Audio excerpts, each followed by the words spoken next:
You might remember the headlines last fall, spinning fish from the Florida Keys to Southwest Florida.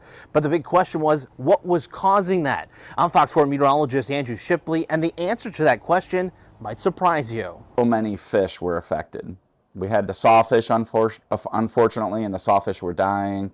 But there were over 50 species of fish that were affected by this. In fall of 2023, reports of spinning fish were coming in from all angles in the Florida Keys, and even a few reports here in Southwest Florida. At the time, it was a big mystery, but FGCU Water School's Dr. Mike Parsons says his team might have solved it. Called Gambia discus. Gambia discus is a type of microscopic dinoflagellate algae that produces a neurotoxin 100 times more potent than red tide's brevetoxin. We know there's elevated levels of algae. There was elevated levels of algae out there in the spring.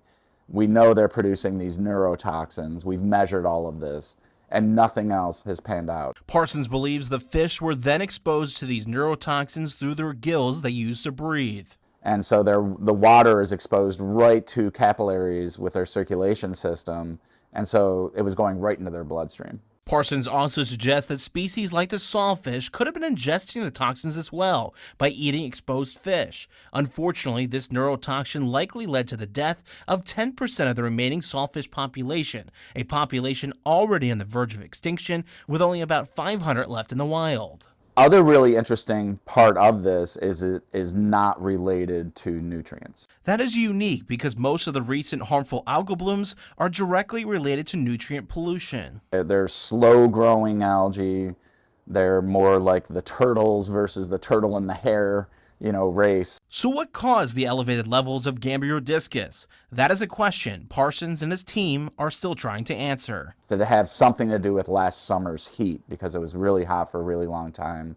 It was hot this summer as well, but we had breaks with some tropical events, other rain events, and that helped cool things down. So we're gearing up. It started in October, so we're getting ready to see if it flares up again. And if it does flare up again, Parsons believes that we're better prepared to respond and potentially save species like sawfish from exposure, but that still could be quite an undertaking. In Bonita Springs, meteorologist Andrew Shipley, Fox 4.